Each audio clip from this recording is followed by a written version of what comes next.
have loved to call it tell us what the evidence say. But anyway, we don't have a title, but we would try and discuss what we plan to discuss today. Last week we had Lauren Senior, who kind of shared her research around nutrient intake of African and Caribbean adults living in the UK, which was quite very insightful, and that kind of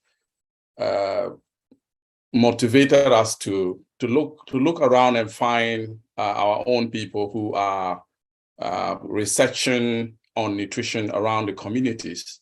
And today I'm going to present to you 3 eminent experts in their field of research. We are still waiting for Gertrude, and when Gertrude comes, I'm going to introduce her. So, I'm here. Oh, Gertrude is here. Good. So we have 3 eminent experts. It's not gender balanced, but anyway, women first. So we have 2 women and 1 gentleman who would be sharing with us what they have been finding in our communities in terms of diet and how they relate to non-communicable diseases. So I'm just going to superficially mention their names and affiliations, and they can introduce themselves properly.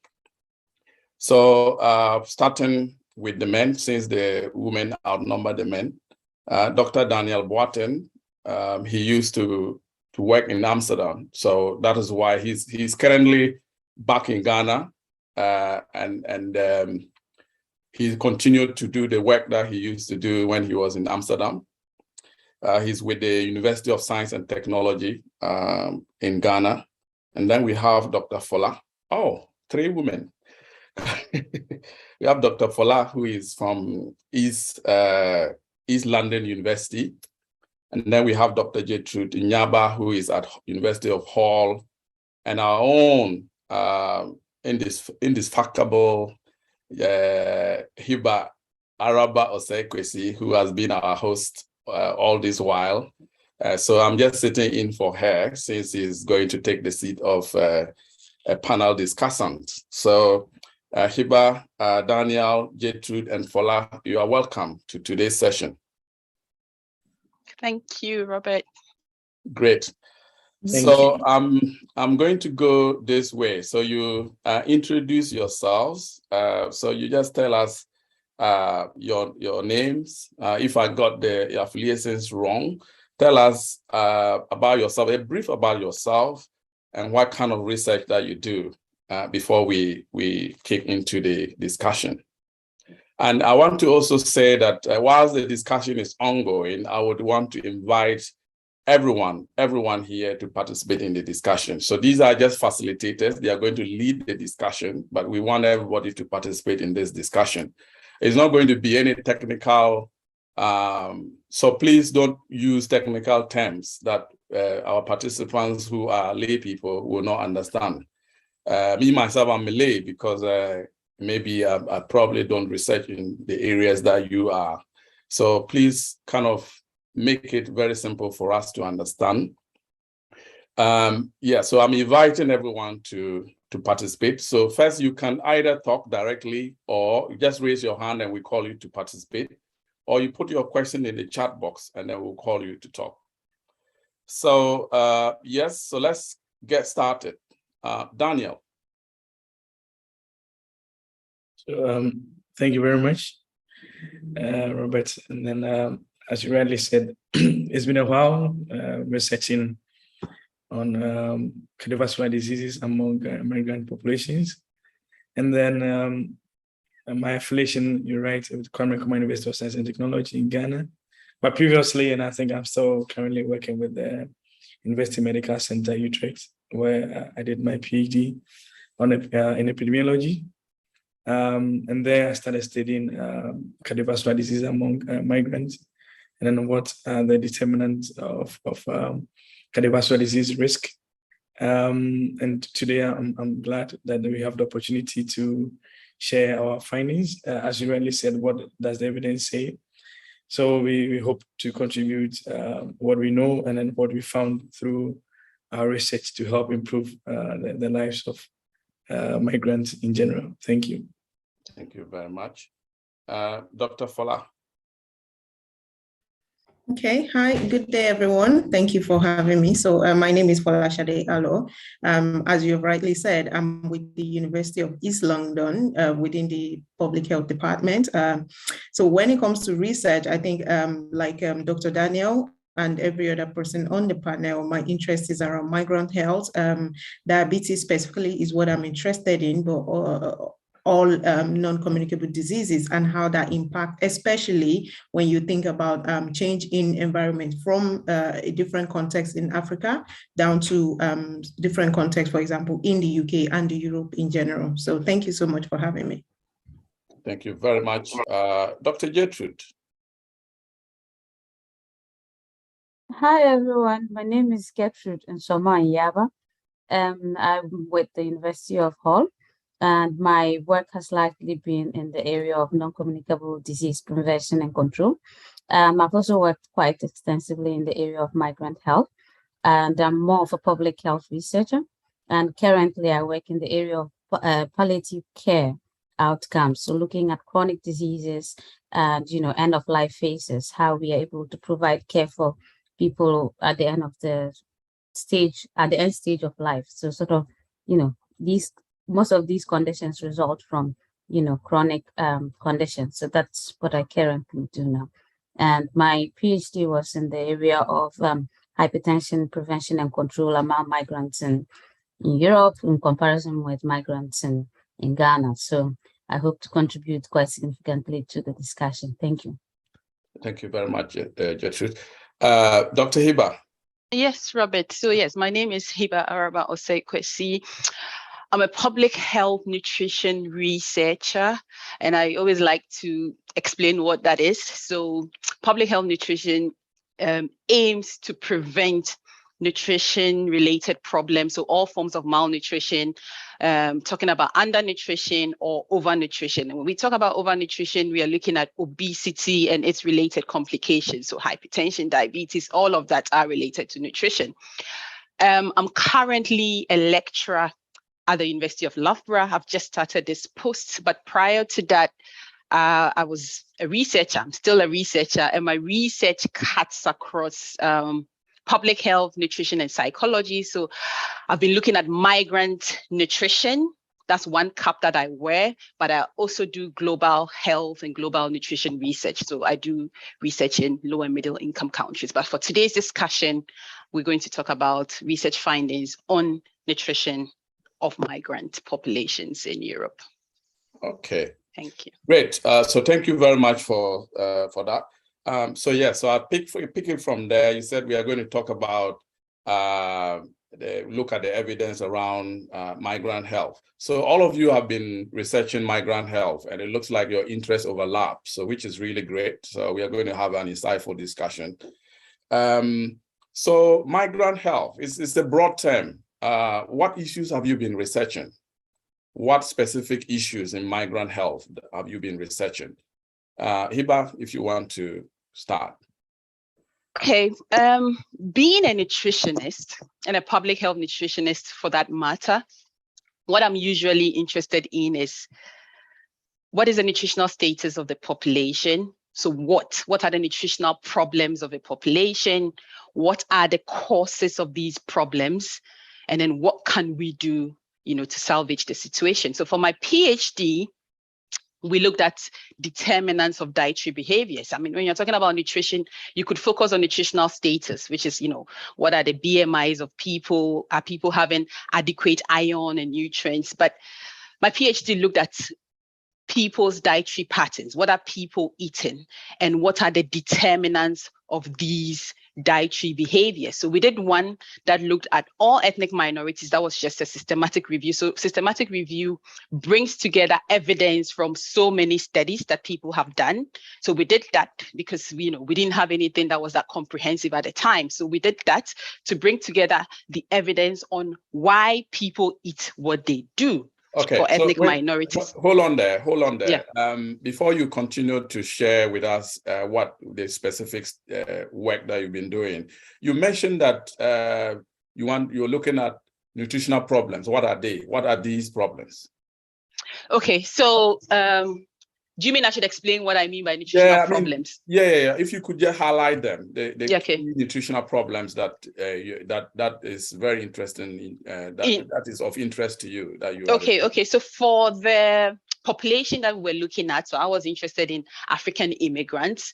As most of us know, it is obesity, and I call it obesity and its related non-communicable diseases. So obesity, diabetes, hypertension, cardiovascular diseases, and I wanted to leave that for Daniel and Gertrude. But that is where it started from, the high prevalence of overweight and obesity and its related non-communicable diseases. A lot of these we describe as diet-related NCD because diet plays a huge role. Diet is a big risk factor. So Robert, have I answered the question? So it's the fact that we tend to have a higher prevalence. I was looking at the risk factors. There are so many risk factors for these conditions we are talking about. But being a nutritionist, my focus was on diet. So I wanted to look at why people eat what they eat to be able to explain the role of diet in these NCDs. NCD is non-communicable diseases. Great. Is that question answered? Yes. So that is perfect. So we know that the key nutritional problems you've mentioned as overweight and obesity, which is of interest to you, and they are linked to non-communicable diseases, which are widely or increasing in our population. Yeah. Great. And we have two experts here who have also worked in this area, and then they will deliberate on that. Okay. So any of you, Gertrude or Daniel, do you want to take it from there? So Daniel and I worked as part of our PhD on the Rodam study. And most of our works around the cardiovascular health. For my part of the study, my work started with hypertension, because back at home, I had an uncle who had hypertension, developed stroke within a matter of a few weeks. And then it just became worse. And I couldn't understand why the health system was unable to, adequately help him control his hypertension. And so that's where my interest started in terms of like non-communicable diseases, chronic care. And over the years, with my PhD and subsequently, I've evolved from working in the area of just the public health aspects of hypertension to working in maternal related NCDs. And so some of the findings from my study, I did quite a lot of qualitative studies. And so that means that I did a lot of interviews with Ghanaian migrants here in Europe and compared them with Ghanaians at home. So those in urban areas and those in rural areas. And obviously my name is Northern. So I compared a lot of the Northern data with the Southern data and tried to see whether culture and, our behavioral practices kind of influence our treatment and control. So as we know, there's already a high prevalence of hypertension among us, and largely because hypertension is not symptomatic, one. Two, also, it is also not, in most cases, we get it at a later stage, or when it starts, we don't take, because it doesn't render us incapable of doing anything or bedridden or sick to the extent that we are in a hospital, we don't take it seriously. And we don't put in measures to control our hypertension. And that's why, sometimes we get all these hypertension related complications like stroke. And so my work was sort of looking at these underlying factors. What are the social and cultural, economic, and in a way, what are the influence of the contextual influence? That is like, as migrants who move from, Ghana and come to Europe, how have we adapted their behaviors? How have we sort of tried to pick up the healthy aspects and pick up the healthy aspects of what we do at home and merge them? But rather, in my study, you found out that there was a low, of course, smoking is not something that is very common in Ghanaian communities, But, in terms of physical inactivity, on the work, we work multiple jobs because we want to, make lots of money and go home and build lots of homes. And there are also underlying social factors why, we keep, we have a high consumption of alcohol. And all these together, we also have at home, we have good social support systems, but because we are not conscious of the fact that what one person has an impact on all of us, in the sense that if I have hypertension and I'm unable to control my hypertension through the education I receive from people like Hibbah, Robert, in terms of like dietary management, I'm unable to, exercise, I am unable to take my medication to control my hypertension, it has an impact on my family. Not only am I becoming more of a burden on my family, there's the risk of the fact that I could die before my time and leave the children that I have and my family dependent on debts. Also, there's also the fact that if you're doing some dietary control, you want to be able to implement it family-wide. We are so used to eating salt that sometimes we separate the person who has hypertension's food. Don't put salt in it, but put salt in the rest of the food for the rest of us. And that's not a good practice, because we have to begin to change our behavior, change our taste buds to be able to taste food healthily without so much salt. And that's a key way to prevent hypertension, instead of waiting for the hypertension to come and then we try to treat them. So this is like an executive summary. No, that's excellent. And I would come back to you to talk about the changes that you are talking about. Hibbah, I will come back to you to talk about the behaviors that you've been researching on. But let me go to Daniel, who has been looking at the numbers, because he is a numbers person. Daniel, what does the numbers say? Thank you. It's not really good, put it that way, but I wouldn't give specific numbers here because the prevalence keep on changing with time.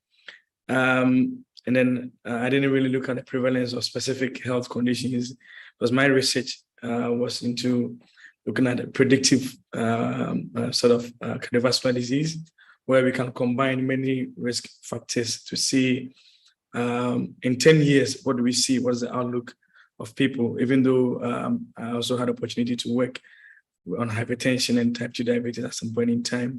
But generally, what I can say in terms of numbers is that the burden of cardiovascular disease, of hypertension, of diabetes is high among migrants. And then it's been compared to the host population in Europe, also in America, and then also compared to their home country populations in Ghana.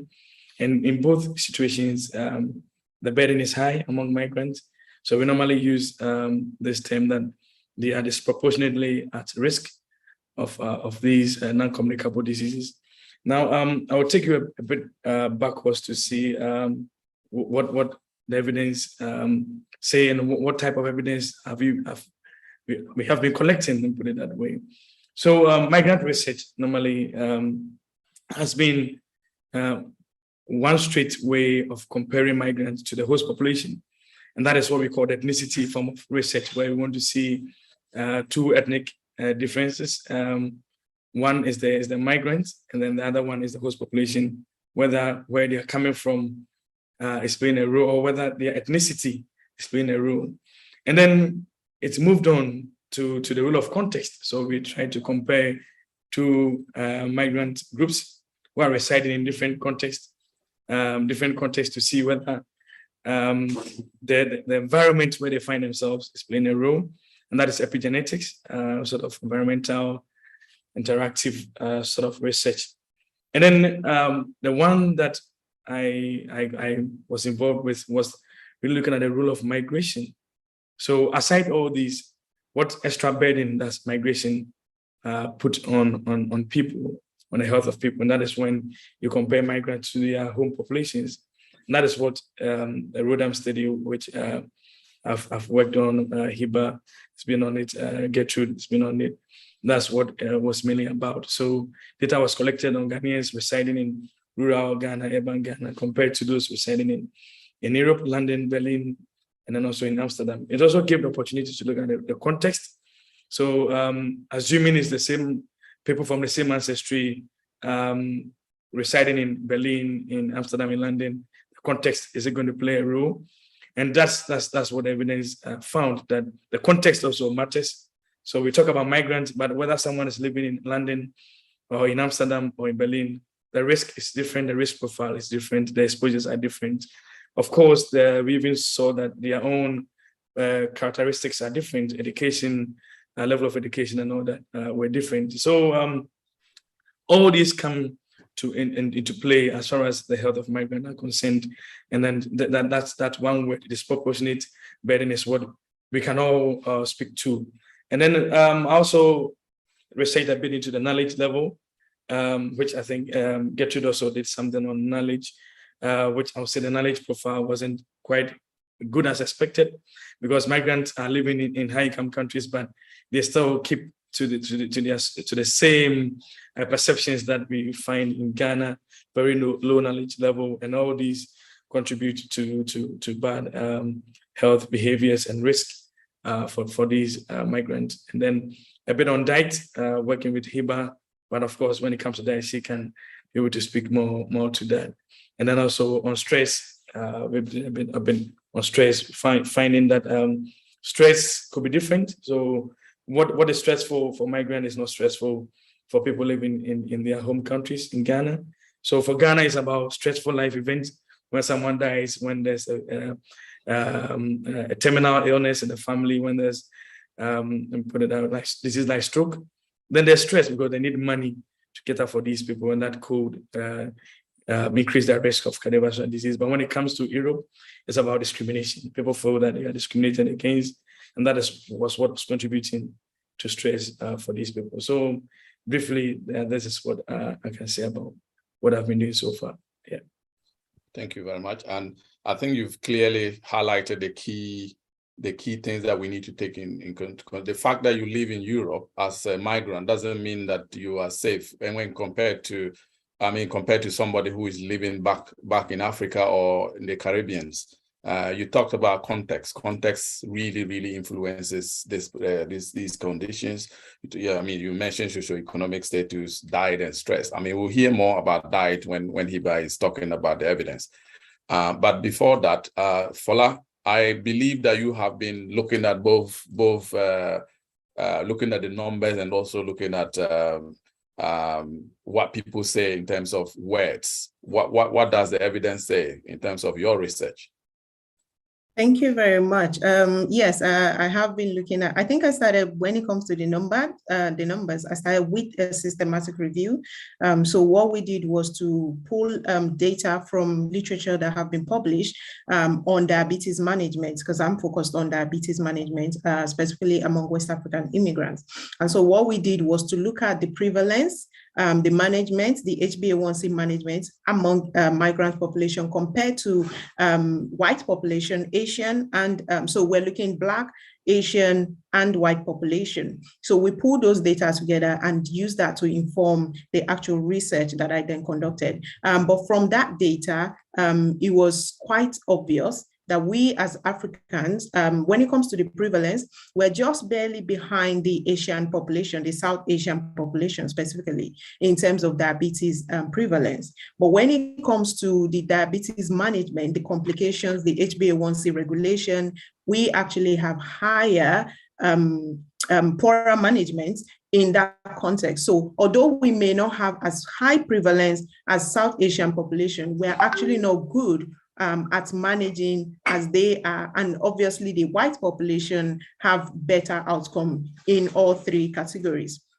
So that's like one thing that sort of like jumped at my research and really informed that exploratory approach that was used. And so what we then did was to now look into why are we having poorer management, especially if we have a group of ethnic minorities that have migrated from their home country and have higher prevalence than we do, but we having poorer management in the same context of UK, as the case may be. So what is the reason that we are having poorer management compared to that group that are actually way more when it comes to prevalence of diabetes? And so we went on to explore the management of diabetes within the African population context in the UK. And I think like Gertrude and Daniel mentioned, obviously with Hibbah, a lot of conversation around, I mean, you cannot exclude nutrition and diet. And so those really stood out. A lot of conversations around physical inactivities, the lifestyle that is lived in the UK.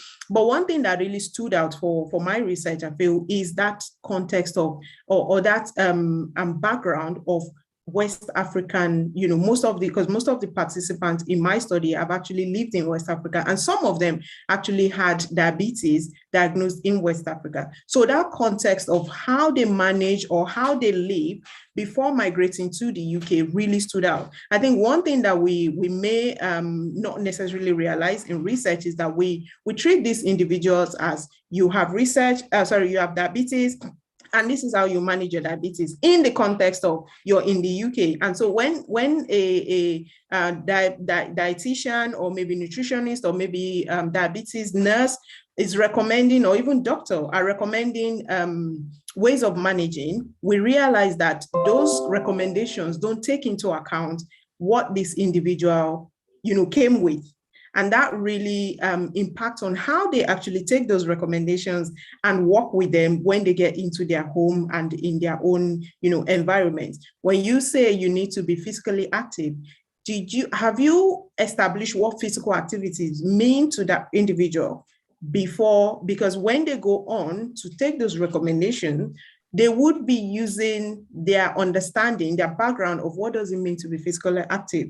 And that may not necessarily entail what the doctor or the health professional is trying to help the patient achieve. So those kind of like nuances of language and expectation and understanding really stood out, and how a lot of people are doing their best, but not necessarily getting the results because they are coming with their understanding, their cultural expectations, which some people hold dearly in spite of having a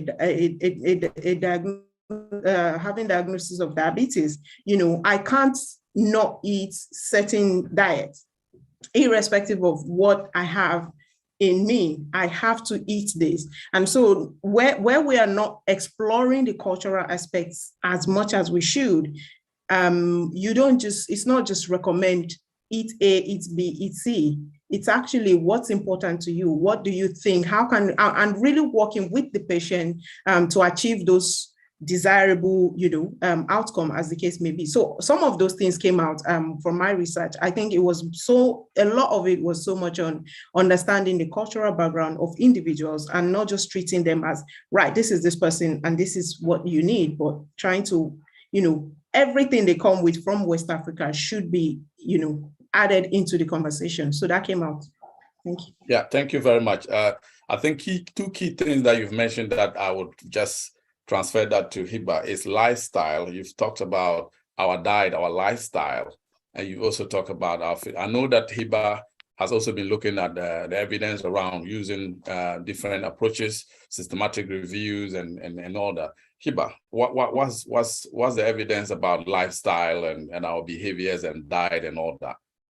Okay, so in terms of our diet, prior to my own PhD, a lot of the evidence out there said migrants changed their diets when they moved to high-income countries. I mean, up till now, we have lots of papers that show that a lot of migrants just transform their dietary behaviors and adopt the diets of the host country. But the study that I did together with the ones that I did with Daniel showed the contrary. It could be that it's because of the population that we are studying. And I was so happy that Dr. Fola joined the conversation, because it was initially very biased towards Ghanaians. So Gertrude, Daniel, and I have done a lot of studies on Ghanaians, and our study findings showed that Ghanaians maintained their traditional diets, irrespective of the number of years they lived in the UK or in Europe. Now, in my qualitative study among Ghanaians in Greater Manchester, where I interviewed so many people, we found about 3 different dietary typologies. It just means dietary types. Now, lots of people, the first group was people who just ate mainly Ghanaian foods, so morning, breakfast, dinner, all of that was just mainly Ghanaian foods. We had this other group that had a bit of Ghanaian foods and a bit of other tribes. And then those who were born here, so the second generation migrants, were those who ate less of the Ghanaian foods. But the major thing was the fact that no Ghanaian had stopped eating our foods. Okay, what we realized was the fact that they had adopted certain key things from the host culture or from the UK food culture. Now, previous studies have grouped our foods into three. I mean, foods can be grouped into so many, like what we learned from the basic school. But for migrant health perspective, we've grouped foods into three. We have the staple foods, which is our usual staples, so gari, eba, fufu. Then we have the complementary foods. Complementary foods are foods that complement your staples. So your chicken, your fish, all of those eggs are called complementary foods. And then we have the third group that is described as accessory foods. So accessory foods are not perceived as real foods. They are like sauces, like ketchup, the desserts and stuff like that. So one of our studies also showed that when people move here, they maintained these staples, which I've already stated, but then adapted a lot of these accessory foods in the context of the topic we are discussing. So our health, diabetes, hypertension, and all of that. It's the accessory foods, because these foods tend to be, high in fat and sugar. And then the complementary foods, so the meat and the chicken and all of that. So our evidence also showed that people were now consuming excess of these complementary foods. And one advantage of doing a mixed method study is that you get to explain your findings. So when I spoke to people and we tried to understand why this was the case, why are people consuming, chicken and meat in excess? One of the things you hear African migrants saying is the fact that when we lived back in Ghana, we could not afford chicken and meat, and in this country, chicken and meat is really cheap. So people tend to make up for the lost time, and then they decide to eat in excess. It's the same with the sugary drinks, which also falls under the accessory foods, okay?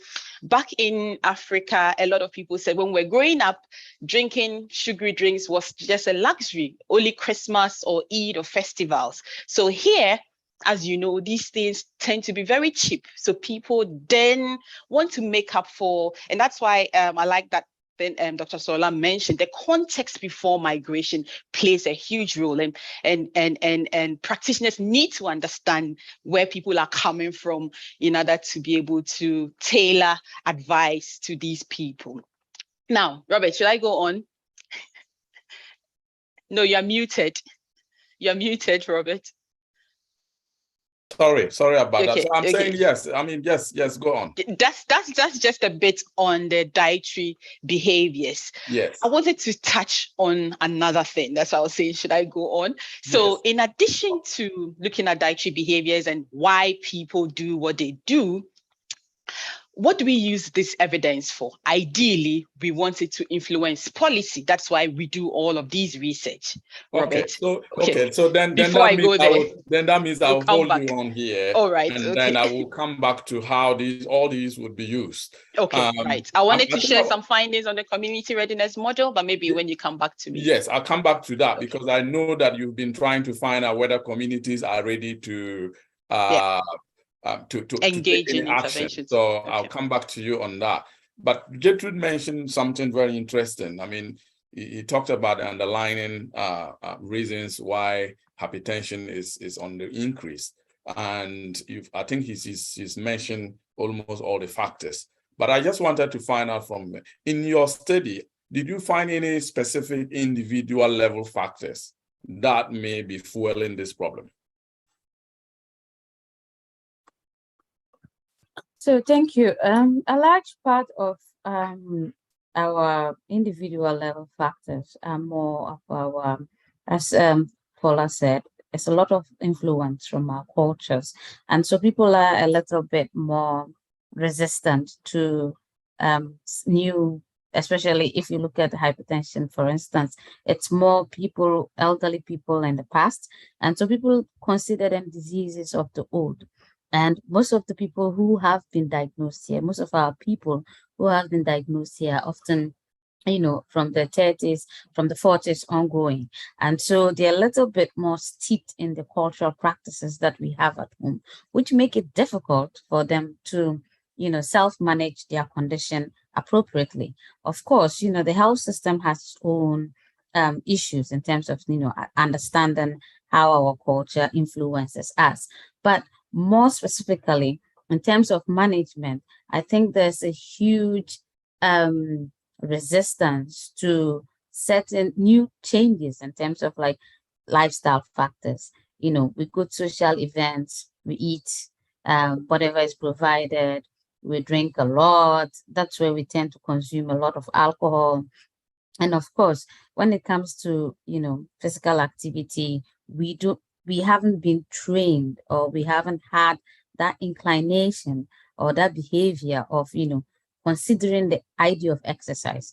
Even the very idea of exercise is like we see to be something that we do in the gym, but it's not necessarily always something that we do in the gym. It could be just a long walk. It could be, using apps to track your walking, your steps, stuff like that. But we do not conceptualize these things as, we do not break it down to the very minute details for lay people to understand. And that is, I think, a feeling of us researchers and also health practitioners. We speak about our research findings, and we talk about the research or, the practices that we want the people to adhere to with very technical terms, or in very technical language. And so breaking it down to the very simplest form, talking about it as if it's an everyday conversation, it's very key to creating that change in that individual. Because if an individual does not understand, the next time he's talking about his condition to another person, he's transferring that information that he thinks is right to that person. So although there are individual factors, we are not living in isolation. Most of our people don't rely on, health practitioners and evidence online to inform their decision. They rely on the radios, they rely on word-to-word family support, what people say they have experienced. They compare, I had a headache and it was this bad. A couple of years ago, I also had this kind of headache and this is what I took. So this is how information is transferred. So although there are individual level factors in terms of genetics, in terms of, the individual behavioral factors, we do not live in isolation, especially for African communities. We do not live in isolation. And more especially for us researchers, we tend to talk too much on the research angle. And that's why we are not making the change that we want to see. We need to be able to break it down to, if I'm talking to you, Robert, like if I call you and I'm talking the way I talk to you, we have to be able to break our study findings to a very basic level. In that sense, for that individual level change to occur, which will have multiple effects on the family and then the society. So for instance, if my uncle had understood that, or my aunt had understood that for my uncle's hypertension to be controlled, one of the key things we need to do is ensure that all of us don't, eat salt, or maybe reduce the salt quantity for us, which is actually quite bad. Actually don't eat salt. But we used to separate his food, prepare it for him, and he was still drinking. He was still, it's laid back at home because he was on retirement. And so some of these factors, we need to make a conscious effort to be able to break it down to the very simplest form that, your uncle had it. It means it's in the genes. And so there's a possibility that you would have it. It doesn't always mean that if you are big, it means that your BMI is big, and so you are at that risk. You can be big and still have a very active life and still, practice healthy behaviors that would go a very long way to reduce your risk. Because if we talk about hypertension, for instance, we are almost talking about the treatment, about the management. We don't really talk about, yes, managing that one person's hypertension is very important, but if that one person's hypertension is managed or is understood by the entire family, imagine that a family of 6, before other people can understand, okay, because my father has hypertension, if we are able to stop eating salt, it will help prevent us from getting hypertension, or it will delay the onset of hypertension. I also then share it with my family when I get married and have kids. And that's how the trickling effects are felt. But we focus so much on that one individual and what that one individual can do that we forget that African communities are not, they are not single. We are a chain of events. And that's very, like Fola said, it's very important for us to think of culture, think of ethnicity, and think of the practices that and for us researchers, we really need to beat the steady findings down to very simplistic terms. People don't really, read those things that we write. I mean, not the lay people that we want to make change to. So when we are speaking to a scientific audience, let's do the scientific things there. But when we come to speak to lay people, we need to be able to break it down to really very basic terms.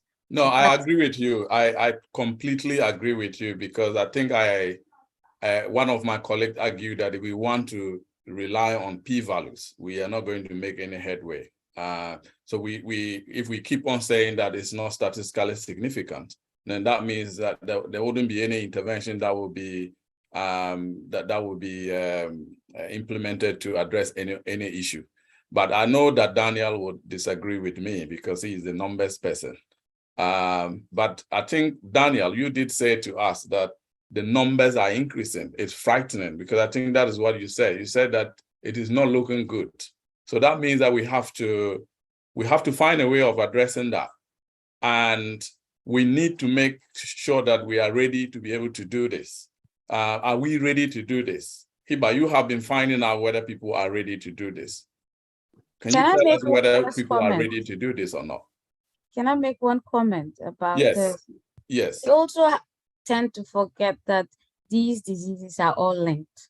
Yes, and exactly. So there are comorbid condition. Oh God, now I'm doing the research a bit. So once people have hypertension, it's very easy for them to also get diabetics or vice versa. And they're all, as Hibbah calls them, what obesity-related illness. It's not everybody that's big that gets all these, but it is there, that these conditions, some people even get tired of taking multiple medications, but we then need to understand that they are all linked.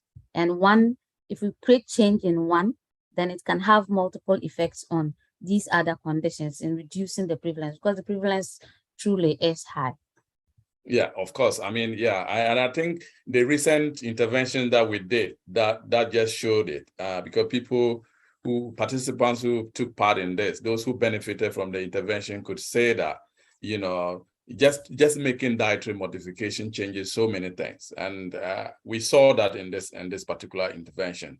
Fola did say that poor dietary management is different. I mean, in Africans compared to the Asians and compared to the whites. So, and she did say why some of these things exist. And so that means that we need to act. And I wanted to know whether we are ready, because if you are not ready, then whatever that we bring on board would not be accepted in the community. Are we ready? So I want to hear from Hibbah, who has been looking at whether, within the Ghanaian communities. And I think that even though your work was done in Ghanaian communities, I think West Africans and the Caribbeans and all that, we could say that they might all be thinking about a similar thing or same. So let us know what just in a bit, 2-minute summary. In a 2-minute summary, Robert, that's really hard. Okay, so just like individuals move through stages of change, the research also shows that communities move through some stages of change in order for them to become ready to engage in intervention. So the question I asked here among Ghanaian immigrants or Ghanaian communities in Greater Manchester was, are we ready to engage in activities to prevent overweight and obesity? We do a lot of nutrition education. We do lifestyle education. Saturdays, CAHN organizes these health talks for us Black people. We hear all this information. Are we ready to actually support ourselves or intervene or, take actions to prevent these diseases. Now, I used a methodology or an approach known as the community readiness approach. It consists of a number of questions, but you speak to stakeholders, so community leaders. So I randomly took people like pastors and leaders of Islamic groups. I spoke to leaders of ethnic groups, so like people from this particular area. I spoke to chiefs, I spoke to queen mothers, because these people are believed to know what is happening in their communities. And then we went through, a number of questions. Robert wants me to summarize it. So the long and short of all that I did, which I did over a period of time, was that these Ghanaian people that I studied, so the Ghanaian community in Greater Manchester, was at a vague awareness stage. What does that mean? People are aware of the problem, that overweight and obesity is a huge problem, but they have no motivation to act. Now, this approach assesses 5 things. So it assesses the community knowledge of the issue. So the community knowledge of overweight and obesity, what are the causes, prevention, and all of that. It assesses resources. So do communities have enough resources to address the problem? It assesses community climate, 5 different dimensions, okay? Now you bring together these findings from these 5 dimensions, and then you come to a conclusion. Now the conclusion was that, not that people don't know that overweight and obesity is a problem. Everybody knows that it's a problem. They know what the causes are. They know how we can overcome this, but then there was no motivation to act. Robert, in 2 minutes, that's what I can say. No, that's fine, and I'll come back to you again, because we need to create that motivation for people to act, and so if there is no motivation, then we probably may not be able to achieve anything in the communities. But before that, even if people are ready, but there's no motivation, what particular things, what's just the key ones, what do we need to change? For example, Fola, you said that, poor management of diabetes was one of the key things that you've looked at. What do we need to change so that people can, make this happen? What do we need to change? And I'll come back to you, Gertrude, to also tell me, just in one sentence, what do you think that should be changed? Because I know that all your researchers, you would have made some recommendations for policy and recommendation for practice. What do we need to do? And I'll come back to Daniel to tell us, in your perspective as an epidemiologist, what should we do? So, Fola. Okay, thank you very much. I think in summary of everything, my recommendation would first be towards which I've talked about very briefly, towards the health practitioner and those that are supporting individuals in our communities that are, experiencing some of these health conditions, which we cannot overemphasize the importance of people's lived experience prior to coming to the UK, and how that needs to be integrated into recommendations, physical activity recommendation, dietary, maybe alcohol intake, and whatever stress management, and all different types of recommendations that impact on management of this condition. But then when it comes to this community as well, like Gertrude said, I think we need to look at this not just individually but holistically, because when diabetes happens in a community or community or hypertension, it actually affects multiple families, if not even the whole community, as the case may be. So one of them, as for me, a health promoter, public health promotion cannot be overemphasized. And so having that community ownership of any intervention that will be rolled out, because most of the time, so recently I'm involved in the COVID-19 evaluation, intervention evaluation in communities in London.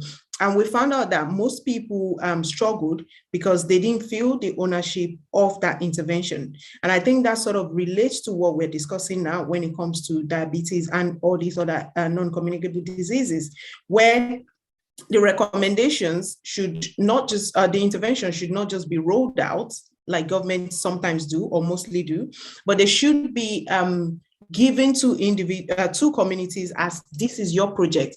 Now you need to run with it. We would be by the side, guiding you with information, with resources, and any further support that you may require, and just see how that goes up. Because when people take ownership of interventions and solutions, they actually they feel responsible to see it succeed. And so I think having us, when I say us, I mean individuals that are experiencing these, community members that are actually experiencing these situations on the drawing board, sitting round table and being part of the design and the implementation would really go a long way in helping everyone take charge of what we're discussing now. So I think that would be just those two recommendations I would. Excellent. Yeah, thank you very much. And I would like to invite the participants here to contribute. Please contribute to this. We need to make this as part of our daily lives, because Gertrude has been talking about the fact that, you know, we researchers need to communicate lay language to people for people to understand, to be able to act. You know, two observations that I have made over the years, even when I was in Ghana and even here, is that we plan our birthdays. I mean, as for birthdays, it is something that we need to plan. We plan it very well and execute it to perfection. But when it comes to our own health, you don't plan your daily physical activities, and I am not exception. When we did a TLC till date, I don't think I've been able to maintain all the things that we learned from TLC. So please, the other thing that I've observed is that when we are sick and we go to the hospital and the doctor says, do this, we would, because we know we will die, because the doctor says you have to do this, we will follow it to plan. But when you are not sick, why don't you then organize yourself and, you know, follow your own routine and make sure that you don't even go to the doctor to tell you that if you don't do this, you will die. You know, so that's the thing. Let's contribute to this discussion and raise the questions. Maybe we would be able to get some of the questions here that will inform further research to be able to carry and come back here to share them. So please contribute to this discussion. Daniel, what do you think we would do to arrest the speed at which the rates of some of these diseases are going? All right, Robert. So I'll say Fola and Gertrude already made mention of key issues, self-management, and then the role of the context. What I would say is that, as Gertrude rightly said, we want people to change, but what should they do specifically, taking the contextual environment into consideration? Communication is key, you know, from the researcher's point of view, to tell them what to do, what is right and what is not right. And from our own research, we've been able to identify perceptions as a key factor in the kind of burden that we observe. And if you don't change the perception, you're going to see this burden go up and up because the perception has not changed. So if you say diabetes, you say hypertension, what do people think this is? And what should they do to change? Now, the way we present our research, and I can ask from all of us who are researchers, how have we been able to communicate to our people what we found? We've done 1, 2, 10, 20 research on this population, published our articles. Do they really know what we found? And have we told them what to do as far as our findings are concerned? So as an epidemiologist, talk about increasing burden, but what is it to them? And then what should they do? So I think I wouldn't say anything different from what my colleagues have already put across, that communicating our findings to them is key. And I'll use an example of access to healthcare in the Netherlands, which was a problem previously because our mothers and fathers who were living in the Netherlands couldn't speak Dutch. And then the GP systems also couldn't speak English very well to them. And even our older folks couldn't also speak English.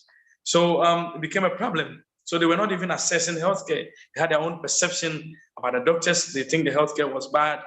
So when they were sick, they were not going there.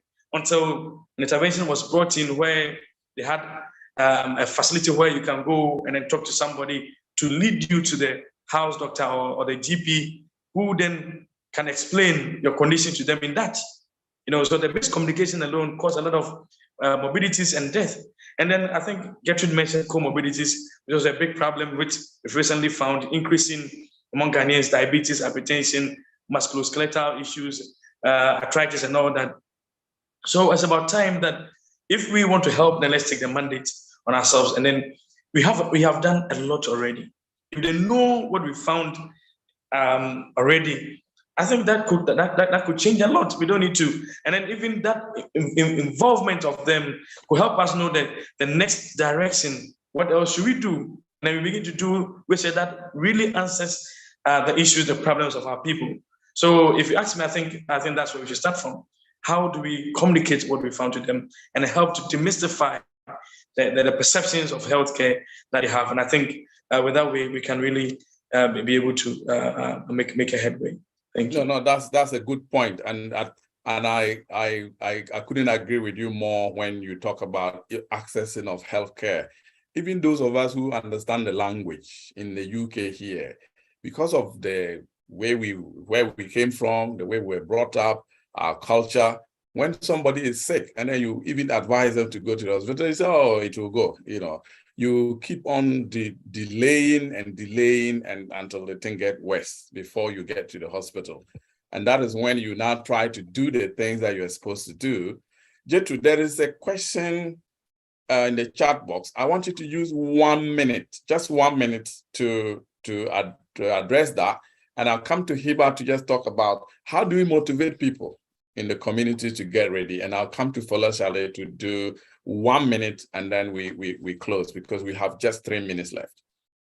I think there are a lot of reasons why the prevalence of hypertension is higher in Black communities. There's one of the schools of thought has been that we have a high salt content in our genes, and I'm very sure Hibbah probably has, much more information on that aspect. But also we tend to eat a lot of salt. We like the idea of taste. And if you also look at it in terms of genetics, it tends to be coming up more, not because of education, but because of also mismanagement. And also because we are poor, well, not that we are poor, not all of us, but the bulk of us are poor. So because we have these conditions, we tend to eat a lot, especially among migrants, we tend to eat a lot of processed foods. And all these contribute to raising our risk. So when you think about Black populations, everywhere you go and you look at it, we congregate a lot more in areas of low socioeconomic status too. And that's a key factor that could contribute to the increase in prevalence. But underlyingly, I think that there's the school of thought that we tend to have a higher salt content in our genes. I don't know if Hibbah wants to. No, and I think that is the behavior that we've been talking about, because one of my colleagues says that you can do away with anything you want to do with, and you can stop alcohol if you want to stop it. You can stop sugar intake if you want to stop it. You can stop salt intake if you want to stop it. You may not stop salt because the food probably may not taste well, but you can reduce it, especially when you are at increased risk of some of these diseases. You can reduce the intake of. So all you need to do is to just try it 10 different times. And the research evidence showed that you just need 10 different times, and that your system will pick it up and you'll be okay. So that's what we need to do. But also we need to ask questions when we are at the GPs or when we are at our health practitioners. If they say something, go and do this, you need to ask questions. Our behavior, our culture does not encourage us to question doctors or to try. We just do as we are told. That's not the way to implement behavior, because this is behavior change. And definitely you need to understand the why of it to be able to implement the change. So we need to encourage our people when they go to see their GPs and they give them recommendations or medications, they need to be able to ask, why should I do this? Why should I do this? If I do this, is this right? Will this help? Those kinds of questions, they're very important to encouraging a better understanding and for us to be able to better control our condition. And CAHN is leading in that role, trying to empower people to understand what they what we can say and what we cannot say. We live in a society where there's freedom of speech, and you know, you need the knowledge to be able to question things. Please, let's do that and communicate. Gertrude has said that, Daniel has said that. CAHN is beginning to go towards that, and that's why we are having this discussion. So I'm sure they are listening and would give us more opportunity to discuss this, because you know, even though the discussion is getting interesting, time too is also running out. So thanks, Daniel, for giving me another extra 5 minutes. Hibbah, just 2 minutes or 1 minute, 1 minute or 2 minutes, if you go at all, 2 minutes. How do we motivate people within the communities to participate in some of these? So, Robert, for that study, the community readiness study that I did, I didn't get a chance to explain why people were not motivated to act. The findings showed two main reasons. So sociocultural factors, but also structural factors, you know. So the people I spoke to said, we do know what to do. We know healthy foods, we know we should exercise, but our living conditions. So a lot of people have to work 2-3 jobs, have to work late in the night, and you know, this is the reality for most immigrants, African immigrants. So that's one of the issues. If we want to address these problems, then we have to find a way to address these structural barriers to reduce poverty for the community, number one.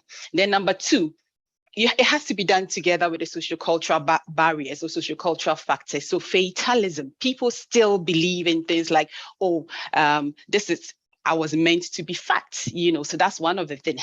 We still think that, you know, once you have children, you get obese and there's nothing you can do about it, you know. So these are the sociocultural factors. So we need to address this holistically. Whilst we are thinking of educating, we continue to educate our people on these sociocultural barriers. Things, you know, measures have to be put in place to support people, to get people out of poverty. And that's the only way we can get our community to be ready. Or these are some of the ways we can get our community to be ready. Robert, there's a hand that has been up and I really think you should. Thank you. Oh, I can't see. Oh, yeah, yes. So zoom.com.uk/4. Go ahead. I think this is CAHN, right? Go ahead and ask your question or contribute. I don't know the person's name, so I can't. I think we have to ask you to unmute. Are you able to unmute yourself? Unmute yourself and speak to the mic. Yeah, go ahead. My apologies. My question was answered. I'll put my hand down. Okay. Thank you. All right, great. All right. I mean, I don't know about that. You know, you guys have been excellent. You've been so to the point that, you know, what I expected. I wanted you to speak in lay language. You've done so. I think that CAHN and Sahara Nutrition, now we call ourselves Sahara Nexus Foundation, which Sahara Nutrition is a component. We have a lot to do together to be able to really do this communication that Daniel has been hammering on, communicate the research findings that we have already done. And that is why I like the work that Hibbah has been doing. Even simple, just do a simple audio and share. People will understand what the evidence is, rather than just put a paper out there, which is good for our CVs, which is good for promotion, but it doesn't really change anything until we are able to summarize all these and make it simple and engage with our people who can make the decisions. We can't go anywhere. And I want to use the opportunity to thank all of you for coming, for agreeing to come and share this. We'll come back to you again. We'll call you back here, and then we'll move to the next step. But yes, we would engage with CAHN to see what we can do. So on this note, I would want to say thank you for coming again, and hopefully we would get another opportunity to discuss this. Gertrude did say that we can summarize all these in simple form, maybe leaflets, and CAHN has been talking about this. So yeah, so I think that it is in the pipeline. So I will hand over to, because without physical activity, nutrition without physical activity, I don't think we'll go anywhere. And we have our physical activity person ready to take us through. So I'll hand over to Daniel to, to take us through the rest of the program. Thank you very much. Thank you, Dr. Robert. Thank you, Dr. Hibbah, Dr. Fola, Dr. Gertrude, and Dr. Daniel, I believe, yeah, as well. Thank you for the session, for giving us your latest findings. There's been a lot of comments on how people found the session, and any question that we wasn't able to answer, I will put the CAHN email here so that we can tell you, we can send it you to future so people can still get their responses. But right now we need to move on to our physical activity session. I believe today is a circuit session with Orlando. So only do these workouts if you're able to. Make sure you have your water ready and make sure you're capable of doing them. Do not to injure yourselves. So yeah, Is this physical Orlando, session every day? Yeah, every Tuesday, yeah. Oh gosh. Yeah, so yeah, Orlando, when you're ready, you can start. Hey, all right, everybody. Good evening, everybody. Welcome to the fitness part of today's session. I hope everyone enjoyed that amazing seminar. Thank you, Dr. Robert, for facilitating that with a great panel of speakers. All right, so as Daniel said, for today's session, we've got a circuit session. And like I said, we're focusing on the abs and the core. All right, we're going to build those washboard abs for the winter. All right, so all you need today is a mat, some water, and plenty of space. All right, a big welcome to anybody that's been on the call tonight. We hope you enjoy yourself. All right, so let's get started. Let's start off with a warm-up.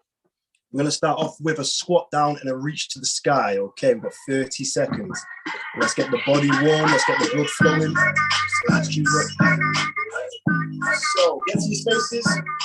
Let's start off with a squat reach in 3, 2, 1. Let's go. Nice and tall. Open up those abs.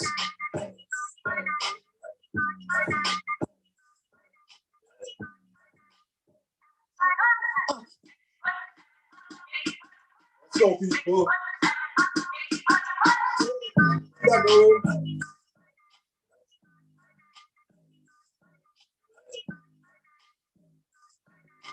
4, 3, 2, 1. Let's go. We're going to reach across. We're going to reach right across. Stretch goes up. Let's go. 5, you can go.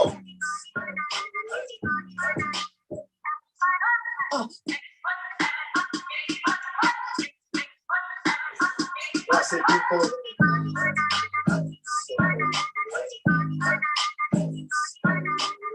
5 seconds.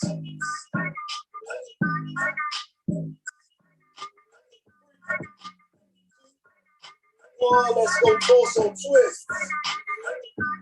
Wow.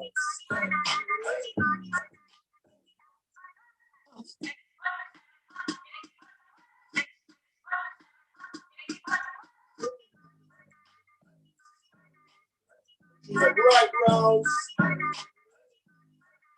Open up the abs. 3, 2,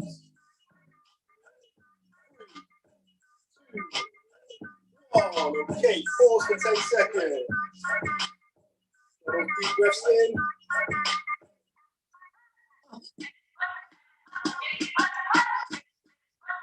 The next move, we're going to go a little bit more intense now. So we're going to star jumps over the head. Okay, get ready. We're going to go 3, 2, 1. Let's go.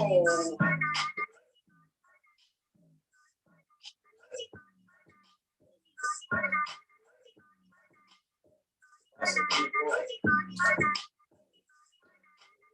Still keep it nice and light. Keep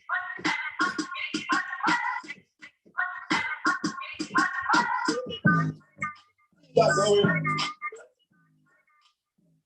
4, 3, 2, 1. Straight into skipping.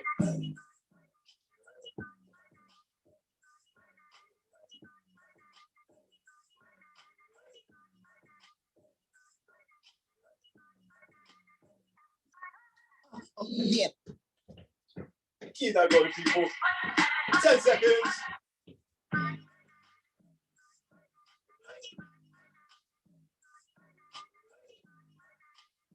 3, 2, 1. Last one, side steps over here. Stretch those arms out.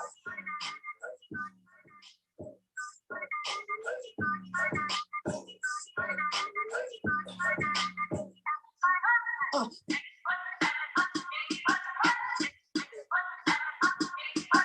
We're going to stretch out there. Last 10 seconds, people.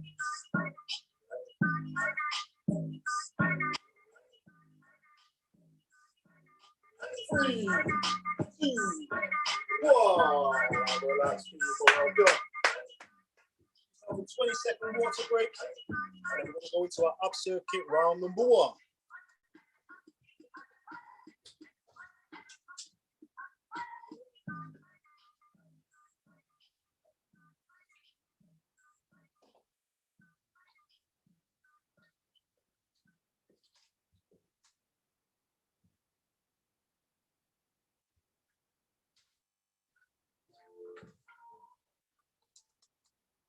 All right, people, last few sips of water. When you're ready, back in front of your screens. Okay, so today we've got 2 rounds to get through, and each round contains 4 exercises. All right, so for round number 1, we are hitting the abs and the core, but we're going to be standing. All right, so all 4 exercises will be standing. So let's go through the first 2 moves. So first move, we've got side bends here. All right, so hands on the head or in front, depending on your balance. We're just going to bring the knees right up to the side, like so. All right, so bring that knee up, try and tense the abs, tense the core, really squeeze those abs. So come up, squeeze, up and squeeze. Okay, and we're going to go 30 seconds each side. All right, from there, we've got ab reach overs. So we're here, legs apart, abs nice and tense. I'm going to reach over, squeeze that side here. Reach over there, squeeze the opposite side here. All right, so we've got from here, knee raises to the side, 30 seconds apiece, to side bends over here. So ab reach overs here. All right, people, that's your first 2 moves. Each move we'll do for 60 seconds, and then we'll let the abs reset for 20 seconds, rest. All right, let's get busy, people. First 2 moves, we're ready. Back to your spaces. Let's go on the drop, get ready. All right, side knees, let's go. Go.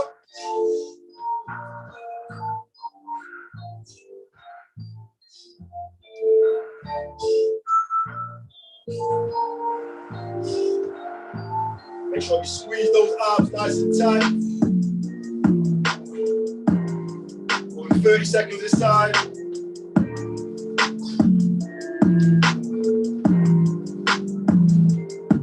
Keep that going, people. 10 seconds. Really drive that knee up to the side. Squeeze those abs. 3, 2, 1. Change sides.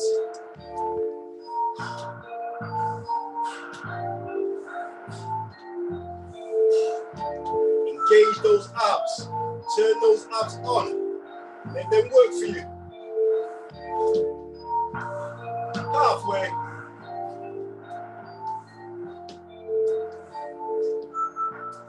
Last 10 seconds. Keep it going.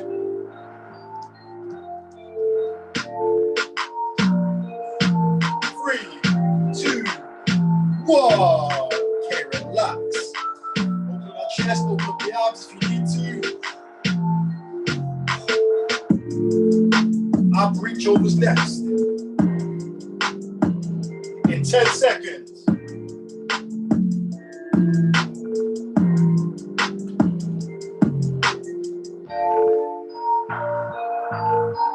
3, 2, 1. Let's go. Both sides. Both sides.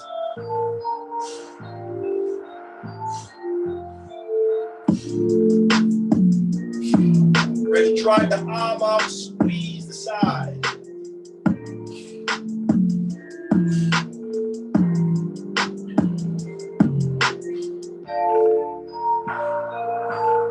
Keep that going, people. That's halfway.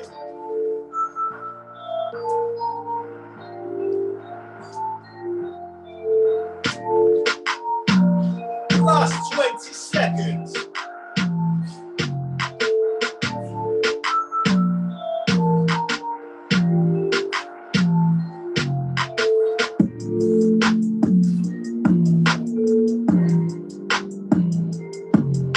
Seconds, people. Keep going.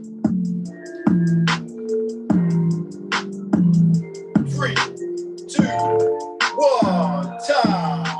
Okay, give yourself 20 seconds. Halfway through the round.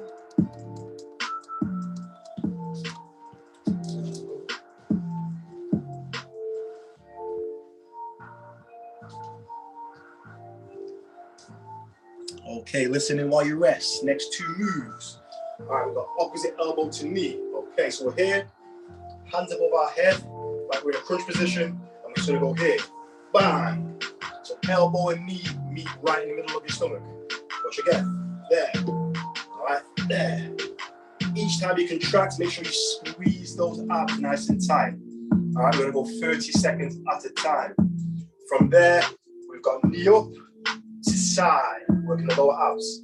All right, knee up to side. With this one, we're going to alternate. So we're going to go here, around, and then change legs. So working on that balance as well. Around, up, and around. All right. So first move, elbow, knee, opposites, 30 seconds each side, and then from there, knee up and around, alternate. Next 2 moves in the back, people. Let's get busy now. Come on. Get ready. Going in 3, 2. Yeah.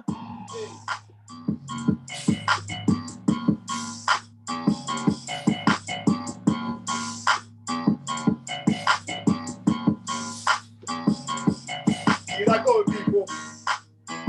Make sure you're really squeezing and contracting that core right in the middle. 10 seconds.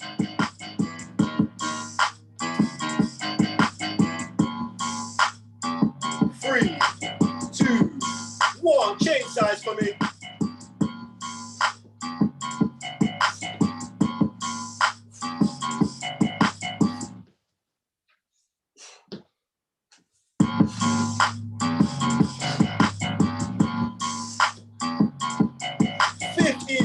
People, keep that going. Let's go.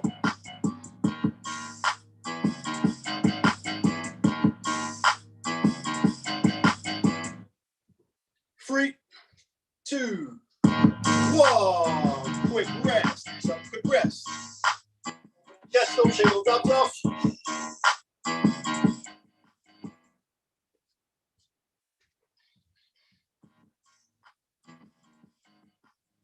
Last move coming up. Get ready. 5 seconds.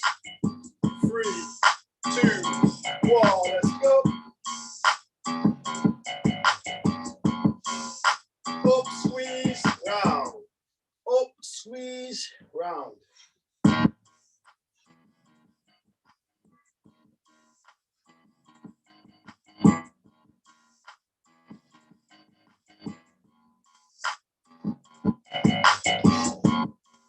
Keep that going, people. Keep that going. That's 30 seconds. Halfway.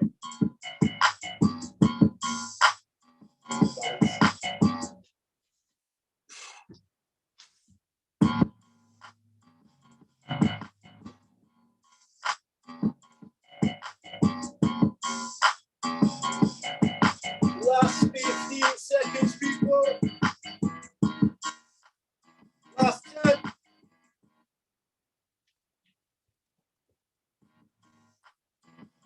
3, 2, 1. That's time. Well done, people. Grab yourself some water. We got a 30-second break.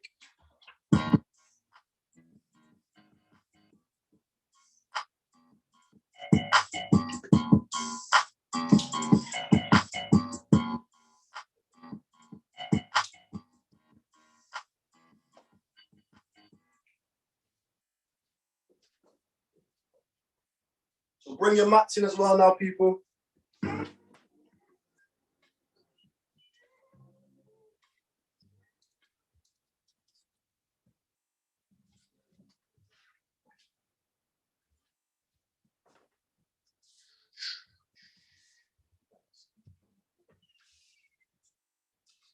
All right, people, we're back in the middle. All right, so round 2, we're going to hit the floor now, okay? So bring your mats in, cushions, or if you're hardcore, use the hard ground, it's up to you. All right, so first 2 moves, we've got full sit-ups and then toe touches. All right, so full sit-ups here. If you've been on the call before, you might have seen this one before. So heels dug into the floor, we go right down, stretch those abs up, explode up using the abs, okay? So try not to use the head and lead with the head. All right, try and peel up with the abs. So when you're down here, consciously think about those abs. So contract those abs to come up and then reach up nice and high. So watch again. Keep down here. Think about those abs. Squeeze those abs to come up and reach up nice and high. All right, from there, we've got toe touches. So legs in the air here, hands start on the knees, and we're reaching up to the toes, okay? As high as you can. Up here. All right, keep those arms attached to the legs at all times. So here, sliding up, back to flat, slide up. All right, really try and contract those abs. All right, let's go, people. So full sit-ups to toe touches. Get ready.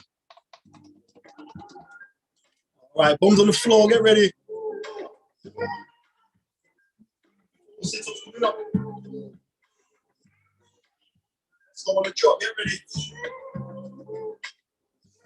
Keep those heels in. 3, 2, 1, go.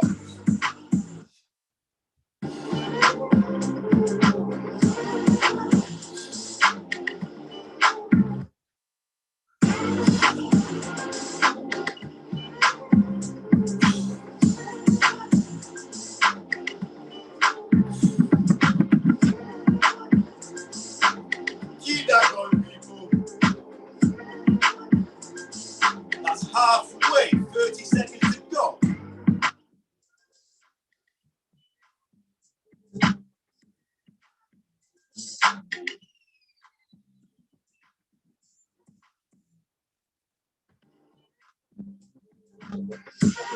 Keep that going, people. 15 seconds. That's 10.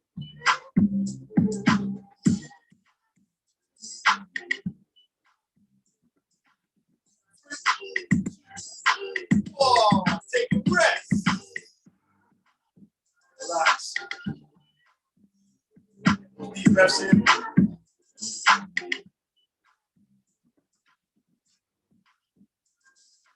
Toe touch your legs, get ready.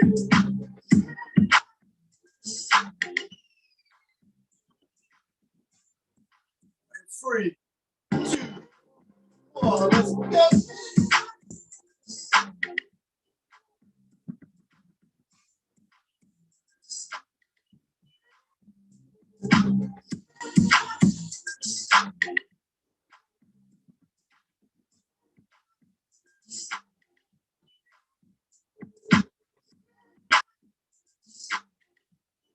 Going, people.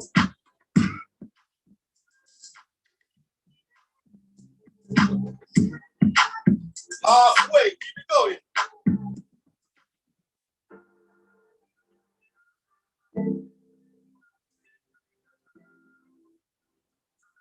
20 seconds to go.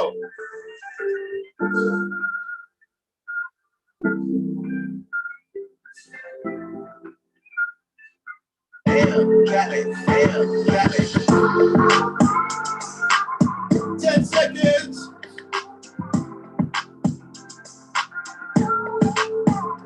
3, 2, 1. Relax, 2 down.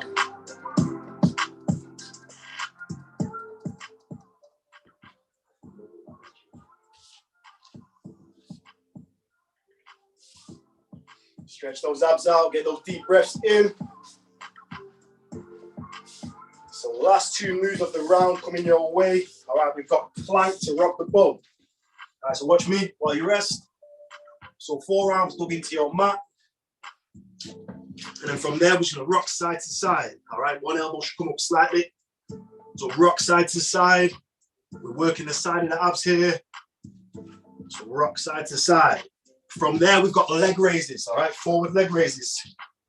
So nice and flat, hand under the bum, legs together, let the legs drop, catch them just before they hit the floor, and then explode back up using those lower abs. Watch again. Down on the floor, bang, explode back up. All right, so plank, rocking the boat side to side to flat leg raises going forward. All right, let's go. Last 2 moves. Let's go.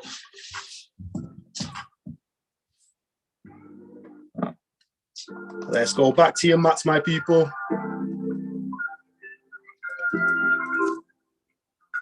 All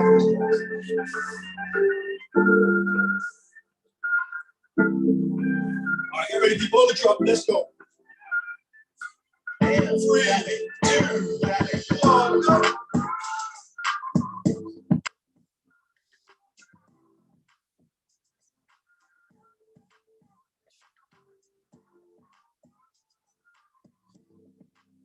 Rock that boat, people. Come on.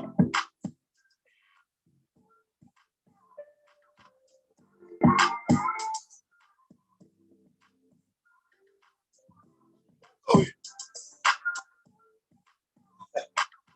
halfway.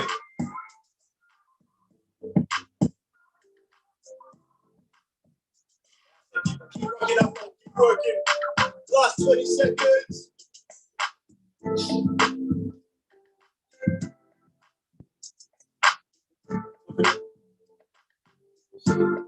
Ready to feel the side of your abs working hard.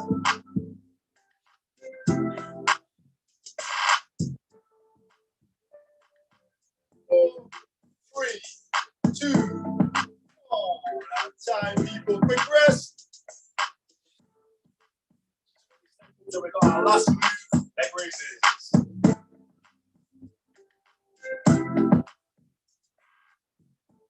Check, see if you got a 6-pack yet. See if it's there. Your abs should be feeling nice and intense. Activated.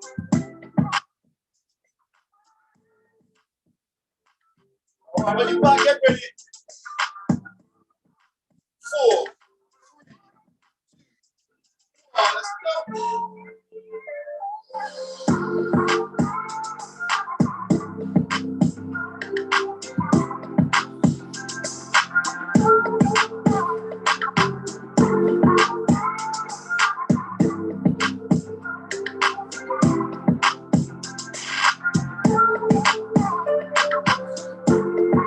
Let's go, people.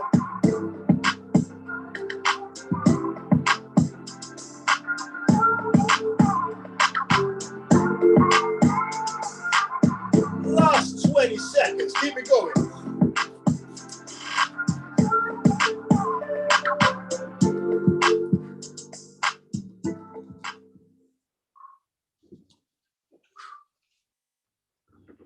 Seconds. 5, 4, 3, 2, 1. Our time, people. Well done. To your feet. So grab yourself a 30-second water break, and then we'll cool down and stretch off. Well done.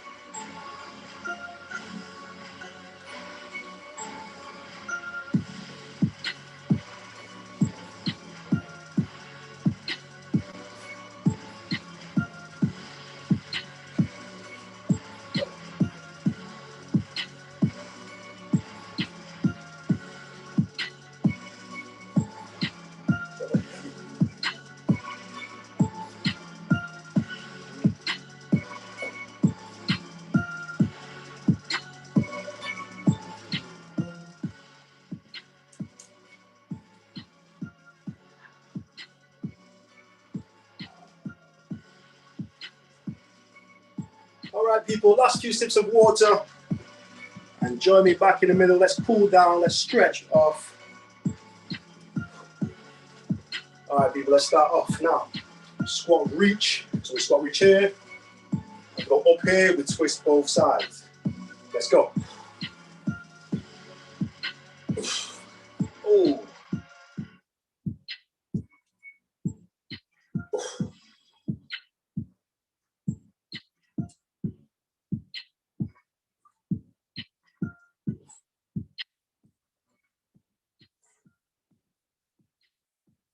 Hip rotations.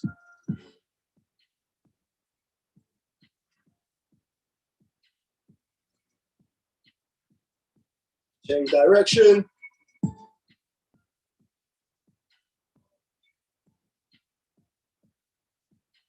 Front to back.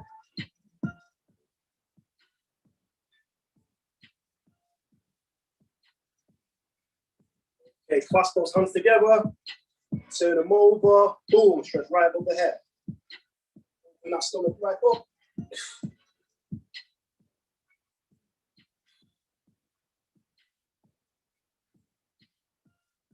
Now from here, twist the torso round. Both sides.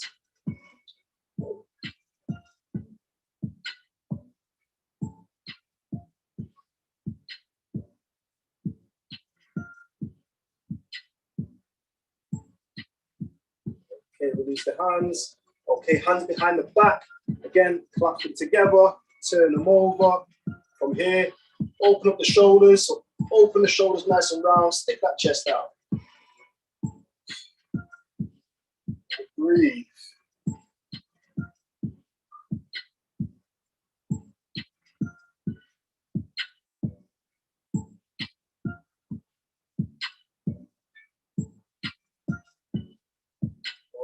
Okay, hands by the side. Okay, reach down, so slide the leg down your thighs to the knee. And change sides.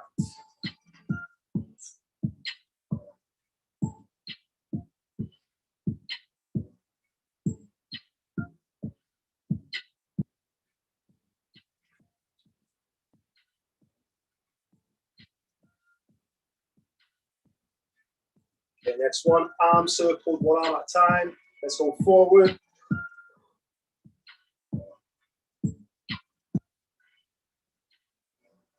And backwards.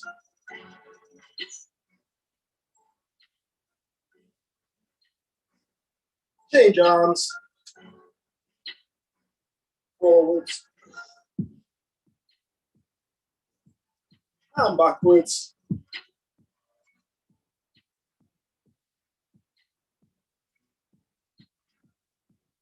Stop there. Shake it all off. Take a few deep breaths. And that's time, people. Well done. Well done, people. That's 1 plus 16. Back over to you, Daniel. Thank you, Orlando. We have a few comments in the chat box. Maxine says, enjoy the working on my abs. Brilliant session. Tanika says, great session, feeling worked out. And I don't know who 1 plus 60 is, but they also said, excellent session, OG. 1 plus 60. What a name. It's like Terminator. Okay. So yeah, we'll also be doing circuit next week as well.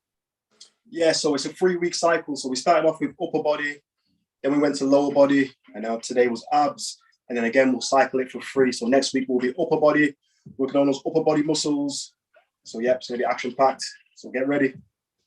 Okay. And I also want to say another special thank you to all the doctors that were here today and our host, Dr. Robert. So Dr. Gertrude, Dr. Hibbah, Dr. Who else am I missing? Hey, there's a lot of doctors. I'm forgetting everybody. But yeah, all the doctors that spoke today, a big thank you. We hope to have you back because a few of the comments said they wanted a part 2. So hopefully we can arrange that. And I believe next week we are talking about veganism.